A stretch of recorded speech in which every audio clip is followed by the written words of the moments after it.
Երբ ինքս էի ծանոթանում ձեր կենսագրությանը, իմացա, որ նկարել եք, հետո բանաստեղծություններ եք գրել, այնուհետև բանասիրությունն եք ընտրել, բայց եկել եք կինոգիտություն եւ ի վերջո սեփական ֆիլմերն եք ստեղծել։ Այժմ ձեր բնակարանում եմ, արվեստանոց բնակարանում ու տեսնում եմ ձեր աշխատանքները, որոնք շատ հետաքրքիր են, որոնք շատ կարծում եմ գեղագիտորեն հարուստ են։ Կուզեի մի փոքր պատմեիք այդ անցումների մասին։ Այդ ճանապարհների, որոնք ձեզ բերեցին ի վերջո կինոարվեստ, որը կարծես թե ձերն է։ Գիտես, իմ համար դա շատ բնական բան է, ոչ մի տարօրինակ բան չեմ տենում, որտեվ արվեստի բոլոր տեսակները, ձևերը դա միևնույն լեզվի արտահայտչական արտահայտման ձևի մարդու դիալեկտներ են։ Տարբերություն կա լեզվական բանում, բայց խորքում իրենց էության մեջ դա նույնն է, այսինքն մարդու կերպարների միջոցով աշխարհը տեսնել եւ բացատրելն է, հա? Ոչ թե գիտական, ասենք, տրամաբանական ճանապարհով, այլ կերպարների միջոցով ստեղծել կերպարներ։ Այսինքն տեսնել այն, ինչ որ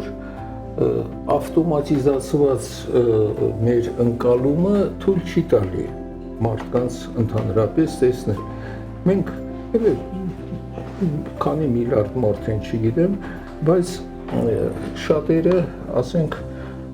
ձմերուկը, գյազարը, տանձը, տանձի էությունը, տանձի անհատականությունը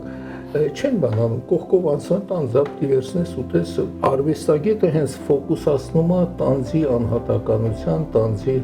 էության մեջ։ Այն, որ նատյուրմորտ են նկարում, չեն նկարում, Մարտիրոս Սարյանը բաները շարում է, դեղցա բանը, հա, ու նա ոնց որ նրանց նոր կյանք է տալի, ստիպում է մեզ նայել ամբողջ կյանքի կոնտեքստից առանձնացնում է մի նոր տեքստ է ստեղծում։ Դրա համար այս մի ձևից մյուս անցնելը շատ պոետներ նկարել են, կինոռեժիսորներ նկարել են, ոմանք անգամ երաժշտություն են գրել, Չարլի Չապլինի նման, գրելը բոլորը գրել են, սցենարներ են գրել, ունակ Փարաջանովի սցենարները բանաստեղծություններ են կարելի ասել։ Նակ սպეციფიկ բաներ կան, որ ֆիզիկական, ֆիզիոլոգիական մարդու անհատական կառուցվածքի հետ կապված, ասենք, եթե լավ լսողություն չունենաս, կոմպոզիտոր չես կարող լինես, բայց դու կարաս զգաս, կարաս այդ վերապրես, բայց չկարողանաս արտահայտել, որտեվ, ասենք, ձեռդ կտրածա չես կարող նկարես, մյուսի ձեռն էլ այնքան լավ չի բանանում, որ իր մտածած գիծը ճիշտ քաշի։ Այսը տարբեր, իսկ այն ինչ որ դրանց խորքի մեջ է դրված, դա նույնն է, այսինքն կերպարային մտածողությունը։ Իսկ կարող ենք ասել, որ գուցե այդ կերպարային մտածողության դրսևորմանը նաև օգնեց հենց կինոգիտությունը, հաշվի առնելով կինոգիտությունը, կինոգետը արդեն ոչ թե կերպարներով մտածող է, այլ գիտությունը, հա, կինոգիտություն, այսինքն դու ստիպված ես մտածել հասկացություններով ու պարտավոր ես լինել տրամաբանության մեջ։ Դրա համար դու ինչքան էլ կինոգետը լավ կարողանա նկարագրի ֆիլմը կամ ֆիլմերի մի ինչ-որ միացություն, հա, հայկական կինո, ֆրանսիական նորալիք եւ այլն, դու որտեղ կերպարներով մտածես, դու գրող կդառնաս, ոչ թե կինոգետ։ Պոետը ուրիշ է, պոետը հենց արվեստների շարքին է վերաբերվում, որտեղ պոետը կերպարներով է, պոետը բառի հասկացության բաղադրիչ է, անտեսում է եւ բառի մեջ տեսնում է իր կերպարային բաղադրիչը, այսինքն ինքը բառից ստեղծում է նյութ, ստեղծում է իր։ Եվ այդ պրոբլեմը կինոյի առաջ կանգնած է, որտեղ կինոն ընդհանրապես ոչ միայն հայկական, այլ ընդհանրապես կինոն, քանի որ նրա ազդեցությունը մասաների տարածված է ավելի շատ, քան թե ուզած ուրիշ արվեստը եւ ունի դրա շնորհիվ կոմերցիոն բաղադրիչ եւ ունի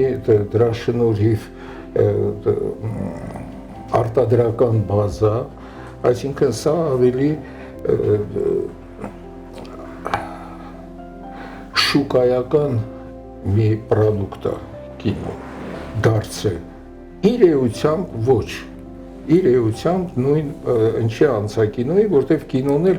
այսօրվա կինոն մարդիկ եւ նայում են եւ ստեղծում են որպես պատմողական մի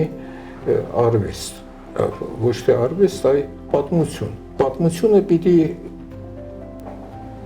պիտի կոտրվի, ոնց որ պոեզիայի մասին ասեցի, հա, պատմությունը պիտի դառնա կերպար, նա պիտի դառնա առանձին օբյեկտ, առանձին իր շոշափելի հոտ ունենա, համ ունենա, ոչ թե ուղղակի Պողոսը գնաց, բերեց, սենը տեսավ, խփեց, սպանեց, ընկավ։ Դրա համար լավ կինոն պատմել դժվար է։ Դրա համար նռանգույնը պատմելը անհնարին է։ Դրա համար Փելեշյանի ֆիլմերը պատմելը անհնարին է։ Դրա համար եթե Բերգմանի կամ Ֆելինիի ֆիլմերը պատմեք, կդառնա շատ պրիմիտիվ ախմախ բան։ Ոնց որ երաժշտությունը հոչես կարա պատմես, չէ՞, ինչ էլ պատմես, այն չի։ Այո, նախընտրելի է ունկնդրել պարզապես։ Ունկնդրել ու խորը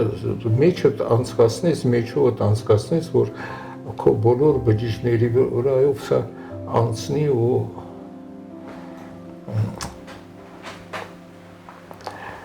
որոշակի աշխարհայացք ստեղծի արդեն ոչ թե խոսքի ասելու շնորհիվ, այլ իր այդ զգացմունքների դասավորությունը փոխելու շնորհիվ։ Պարոն Զաքոյան, դուք մի առիթով նշել եք, որ թե Բեկնազարյանի, թե Փելեշյանի, թե Փարաջանովի ֆիլմերը պոետական են։ Այդպես եք բնութագրել։ Իսկ եթե ես իմաստով էլ ես ինչ որ ասեցի, այդ կոնտեքստում։ Այո, հետաքրքիր է փորձել եք ձեր ֆիլմերը այդ տեսանկյունից նայել կամ մեկնաբանել, թե շատ սուբյեկտիվ է այդ դեպքում դառնում։ Օրինակ Քաջարյան ֆիլմը լրիվ այդպեսին է, լրիվ։ Դրա համար իմ սիրած ֆիլմն է, իսկ մյուս ֆիլմերում այս կամ այն չափով, որտեղ հնարավոր է, նայած ֆիլմը ինչ խնդիր ունի։ Եթե ասենք ես Աղասի Խանջյանի մասին ֆիլմ ունեմ, այնտեղ ուրիշ խնդիր կա եւ այնտեղ էլի կա այդ արվեստի օտով մոտեցումը, այսինքն կերպարներ ստեղծելու մոտեցումը, բայց այնտեղ խոսքը կարեւոր է, որտեղ պատմություն կա, կարևոր պատմություն կա, որ արդիական է նաև այսօր, դա պիտի հնչի։ Եթե դոկումենտալ կինոյի մասն է խոսքը գնում, իսկ ես դոկումենտալ ֆիլմեր եմ նկարում, ես խաղարկային ֆիլմեր չեմ նկարում եւ հավակնություն չունեմ։ Բայց դոկումենտալ ֆիլմերում էլ ինչ որ խաղարկային դրվագներ կարծես ակամայից լինեն։ Գեղարվեստական մտածողություն միևնույն է Գեղարվեստական մտածողություն անպայման, որտեղ դոկումենտալ բառը ինքը սխալ բառ է, ես այդ բառը չեմ օգտագործում ընդհանրապես եւ խորհուրդ չեմ տալի ուսանողներին օգտագործել, ես ասում եմ խաղարկային եւ ոչ խաղարկային ֆիլմ։ Իհարկե դոկումենտալ կոչված ֆիլմը ինքը լրիվ սարքած է, որտեղ մեր լուսանկարիչը որ նկարում է ինչ անում, ինքը կադրակ ջոկում, չէ, մի քիչ էսկոմ, մի քիչ ենկոմ, բովանդակությունը փոխվում է, ճիշտ է։ Ուրեմն ինչ անում, ինքը ոչ թե ֆիքսում է այն ինչ որ կա, այլ ֆիքսում է այն ինչ որ ինքը գտնում է կարևոր։ Այսինքն սա արդեն սուբյեկտիվ մոտեցում է։ Իսկ դոկումենտը դա այս թուղթն է, որ ստորագրություն պեչատկա, որը հաստատում է մի ուրիշ իրականություն։ Այս ֆոտոն ուրիշ իրականություն չի հաստատում, մոտավորապես ինչ որ կարանք ասենք sense բան ա եղել, բայց դոկումենտ չի։ Խոսեցիք ֆիլմերի խնդիրների մասին եւ ըստ խնդիրների կարծես ֆիլմը տարբեր դրսևորումներ է ստանում։ Յուրաքանչյուր ֆիլմ պարտադիր պետք է ունենա հատուկ գաղափարախոսություն։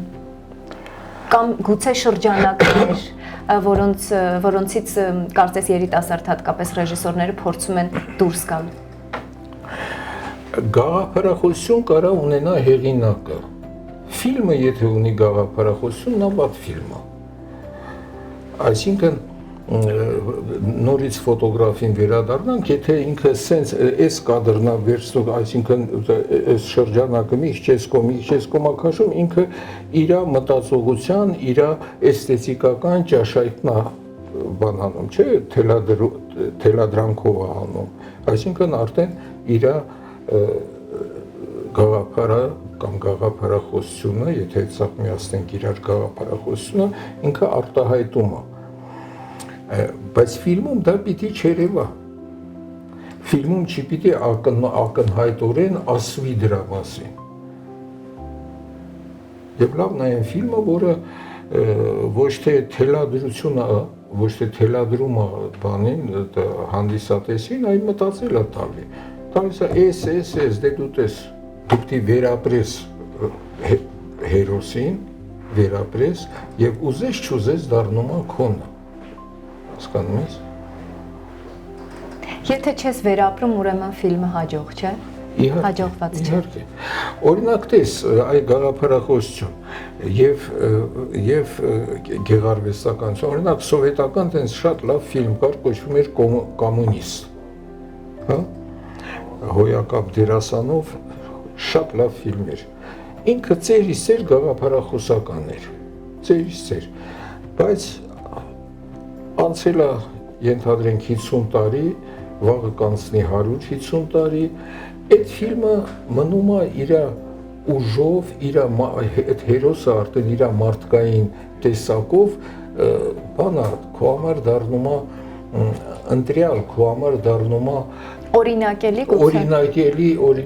մի անձնավորություն, որտեվ 100 տարի հետո այդ կոմունիզմը բանը, այդ գաղափարաբանները կմոռացվեն, բայց այդ մարդու տեսակը,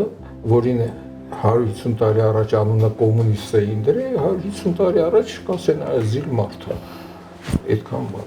անունը ինչ այդ է, ոնց որ հին գրականությունը բան, մենք շատ չենք հասկանում, ընդ են Լյուդովիկ ինչ երրորդը կամ ինչ են քարոզե, ինչ են բանալի, չէ՞, բայց պիեսները, վեպերը մնում են որպես մարդկանց հարաբերություններ, մարդկանց, այսինքն մարդկանց այն բազային հատկությունները, ասենք խանդա, հա, սերը, չգիտեմ, խաբեբայությունը, սուտխոսանությունը, դավաճանություն ամենակարևոր չէ դրսևորումներից մեկը։ Այդ բաները մնում են, չէ, բայց ինչ գաղափար էին նրանք եղավ ծառայ կարևոր չի։ Օթելոն, որ Դեզդեմոնային խեղդել է, ինչն է ինքը ումա ծառայ է, ինչի է ծառայ է։ Վարվեստն իր ամբողջ բարձրությամբ ներկայանում է անհատի միջոցով, մարդկային հարաբերությունների միջոցով։ Հա, եւ ճիշտ արվեստը այդ արվեստն է, որը դրա վրա է բանանում, ոչ թե գաղափարն առաջ տանում։ Պարոն Զաքոյան, պատահել է, որ կինո ստեղծելիս դիմեք ինչ-որ փորձարարական մեթոդների ու ի վերջո խոստովանեք ինքներդ ձեզ, որ գուցե դավաճանել եք ձեր սեփական կինոյին։ Ոնց, եթե փորձարարական բան ես անում, ինչ ես դավաճանում։ Այս սա պիտի չպիտի անեի, սա իմը չէր։ Չէ, դրա համար փորձարարական փորձում ես։ Տես չի լինում, որտեղ եթե էքսպերիմենտ ես անում, ուրեմն ինչ որ բան զգում ես, հասկանում ես, որ այն ինչ որ անում ես, այն չի, մի հատ ուրիշ բան է պետք, ու այդ ուրիշ բանն ես փնտրում։ Հասկանում ես։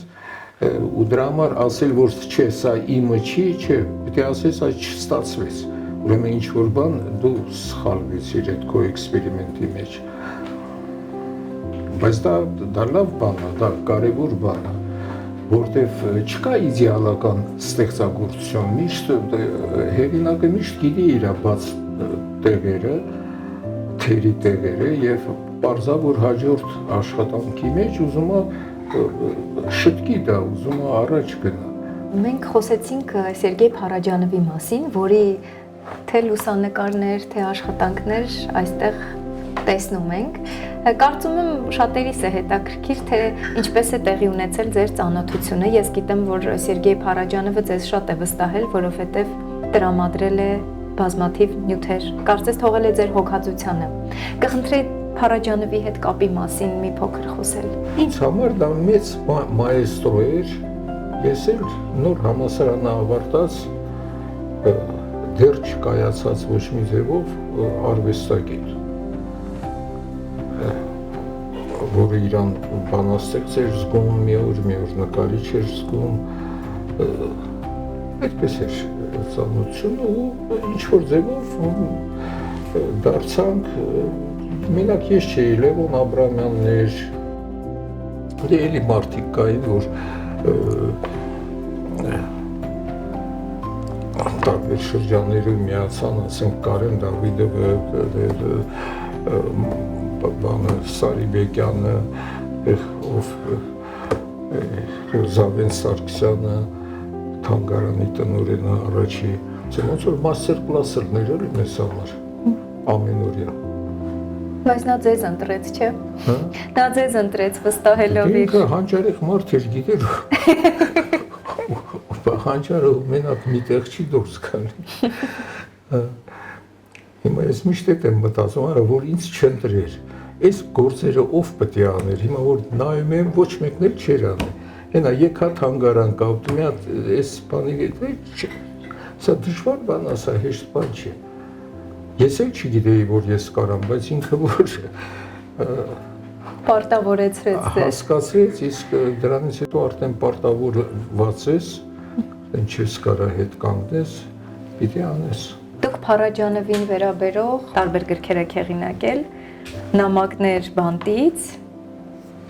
այստեղ տեսանք նաև Նռան գույնը,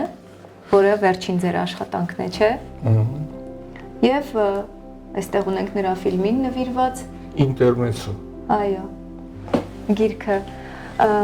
Կարծես տարբեր ժամանակներում խոսվել է գրքերի մասին, բայց ամենածանրակշիռ եւ ֆիզիկական իմաստով եւ բովանդակային Նռան գույնը գիրքն է։ Կխնդրեի պարոն Զաքոյան մի փոքր բացել փակագծերը եւ ասել, թե մենք ինչեր կգտնենք գրքում, գուցե թվացial ամեն ինչ գիտենք Փարաջանովի մասին, բայց այստեղ կան նյութեր, որոնք նորովի կբացահայտեն կինոռեժիսորի նկարչին։ Անշուշտ նյութեր կան, ամբողջ գիրքը կարամ ասեմ նյութեր են, որ նորովի բացահայտեք, որտեվ համարյա թե 80%-ը նոր նյութեր են, այն ինչ որ հրապարակված ելել է, շատ քիչ է։ Բայց անցյալ օրը իմ մտերիմ ընկեր Արմեն Կիրակոսյանը, Ստվերների թատրոնը գիտեք, այդ Ստվերների թատրոնի ղեկավար Արմեն Կիրակոսյանը, սա նոր էր գիրքը, ասում է ծայրից ծայր կարդացի ու իր տպավորությունն եմ ուզում վերարտադրեմ, որտեղ ավելի լավ չեմ կարող ասել։ Ասում է սկզբից որ սկսեցի կարդալ, ինձ թվում է որ Նռան գույնի ֆիլմի պատմությունն է, ոնց է ինչ է։ Հետո մի քիչ խորացա, տեսա որ չէ, դրան գումարվում է նաև Փարաջանովի կերպարը, ով էր, ինչ էր, ոնց էր։ Հետո ասում է այլ առաջ գնացի, տեսա որ չէ, ամբողջ ժամանակաշրջանն է այդ թվերի Հայաստանի, Երևանի մտավորականության, որտեղ այստեղ գիտխորհրդի բաներ կան, սցենոգրամաներ կան, տարբեր հարաբերություններ, տարբեր Մարտիրոս Սարյանը, Ռուբեն Զարյանը, Պարուր Սևակը, հասկանեք, ով ոնց էր վերաբերվում, ինչ է ասել, ինչ է։ Այդ ատմոսֆերան նույնպես բացահայտված է։ Իսկ կարևոր թվեր էր մեր հայ մշակույթի, երևի ամենածաղկուն, ամենահարուստ,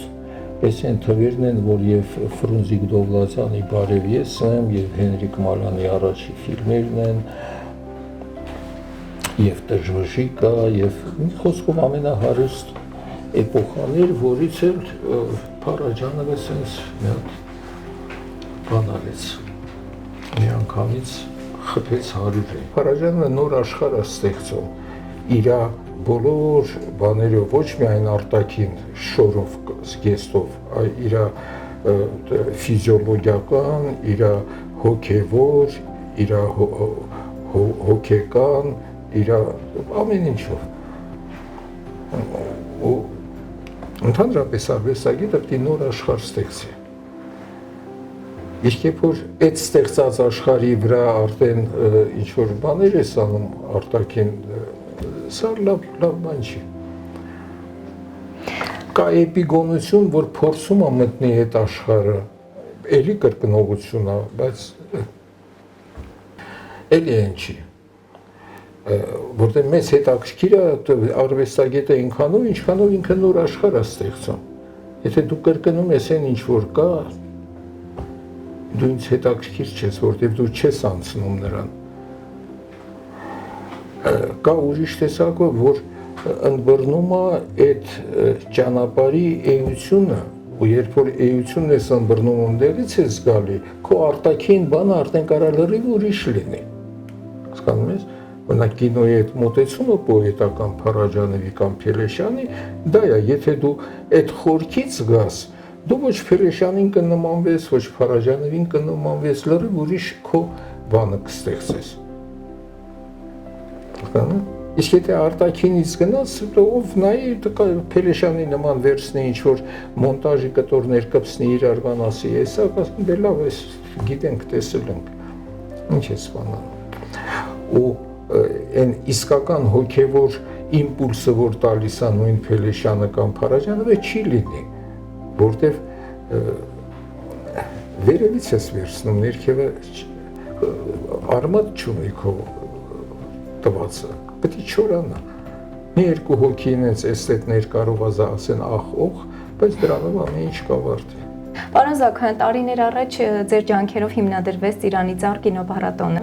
որն շուրջ է համախմբում ստեղծագործողների ոչ միայն Հայաստանից, այլև արտերկրից, երբ հետահայաց եք անում, ինչ հեռանկարներ այն բացեց։ Ես գիտեմ տարբեր ռեժիսորների, որոնք իսկապես մտածում են, որ իրենց ֆիլմերն անպայման պիտի ընդգրկվեն այդ կինոփառատոնում։ Թե հանդիսատեսի համար։ Հեռանկարը հենց այս 25 թվականի աշունն է, սեպտեմբերն է, որ պիտի մեր արդեն կարծեմ 11-րդ փառատոնը լինի, ու դեռ մեր հեռանկարը շատ մշուշի մեջ է, որտեղ չգիտենք ֆինանսավորում կլինի, չի լինի, այս է մեր խնդիրը, հույսով ենք, որ կլինի,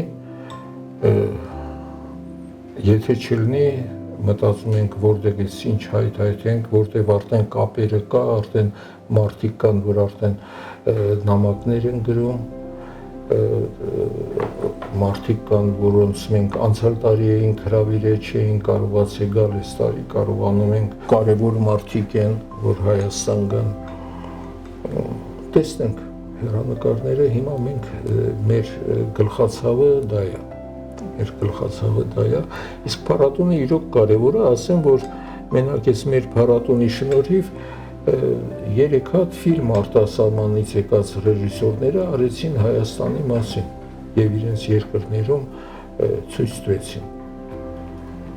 Ինձ թվում է դա մեծ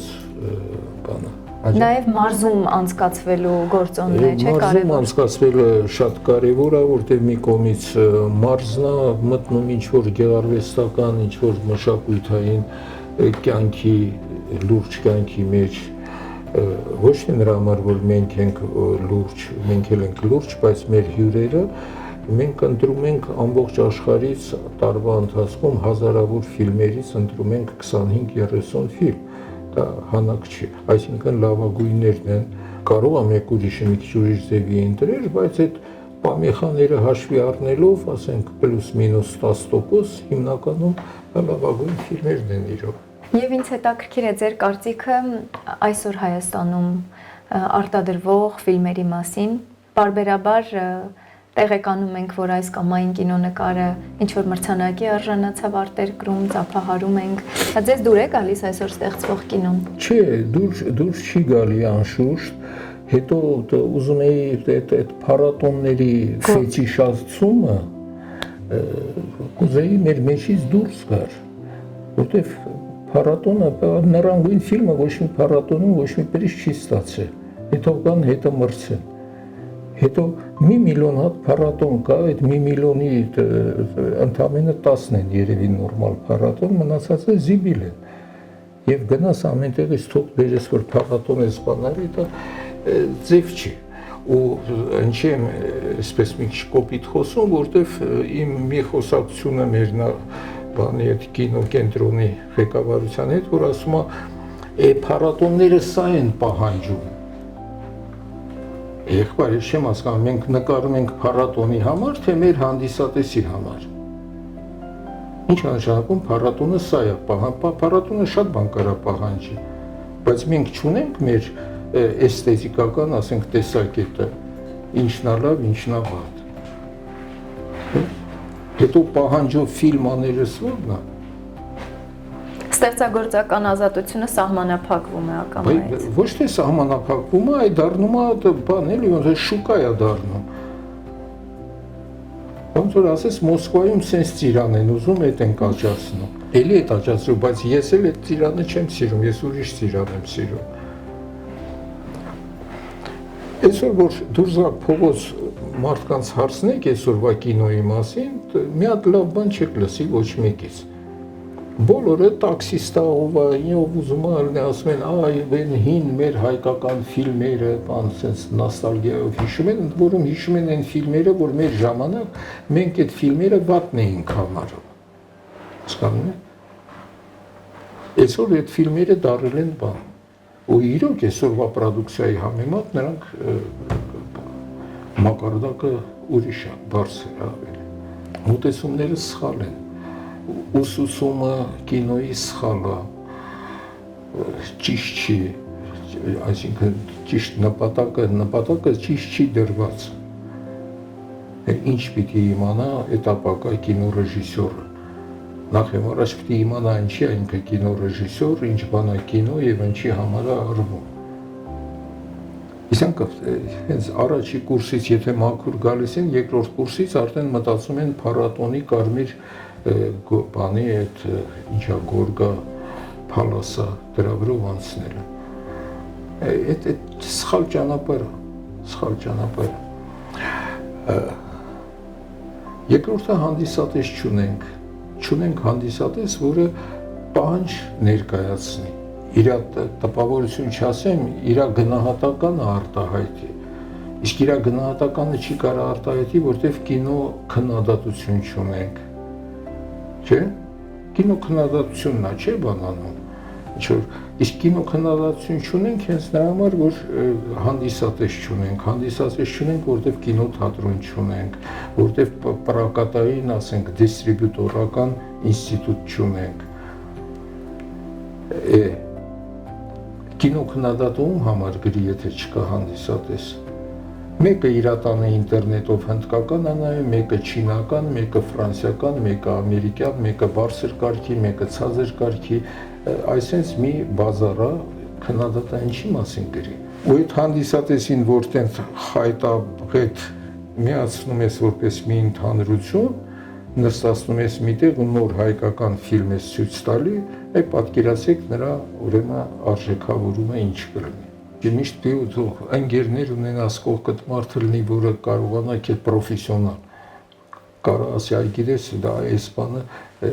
աչք ունենա, որ տենում այս լավ ավատը, ինչն է, որ դե սայթակ է, այդ բանը չկա։ Իսկ դա շատ անհրաժեշտ է եւ ամեն տեղ, ամեն արվեստի գործում պետք է դա։ Կարծում եմ, թե ձեր ֆիլմերը, թե ձեզ հետ շփումները, ձեր գաղափարներին, մտքերին ծանոթանալը անպայման այդ ոլորտում ստեղծագործող մարդկանց մտածելու տեղիք կտան։ Եվ կտամ մի հարց, պարոն Զոքյան, որ բոլոր լրագրողներն են տալիս այդ մշտական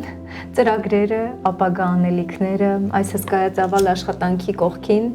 դուք նշեցիք, որ շատ դեռ անելիքներ կան։ Գուցե ֆիլմ եք նախատեսում, գուցե նոր հրատարակություն որևէ գրքի։ Հիմա այն գիրքը, որ տակը ամենաներքևում Հայկական կինո։ Հայկական կինո նյութեր եւ փաստաթղթեր, այս տարի պիտի դրա երկրորդ հատորը պատրաստենք։ Սա ամենակարևորն է, որ պիտի անենք 37 թվից մինչև 57 թիվ հասցնենք։ Այս գիրքը 1909 թվից 37 թիվ է, սա երկրորդ հատորը։ Այս տարի պիտի դա անենք։ Պարոն Զաքոյան, այս աշխատությունները ես կասեի որտեղ են տեղ գտնում եւ ում ձեռքում են հայտնվում, ուսումնասիրողների, ուսանողների, գուցե բուհերին են տրամադրվում։ Գիտեք, այս գիրքը մշակույթի նախարարության ֆինանսավորումով արվել է, որին շատ շնորհակալ ենք, որտեղ երբեք այս ձևով այս գիրքը գիտեք ինչ, այս գիրքը վաղուց պատրաստ էր եւ վաղուց կարող էի հրատարակել, բայց ես մի պրինցիպալ ունեի դիրքորոշում, որ այսպիսի ակադեմիական բաները չպետք է չոր ու ցամաք լինեն եւ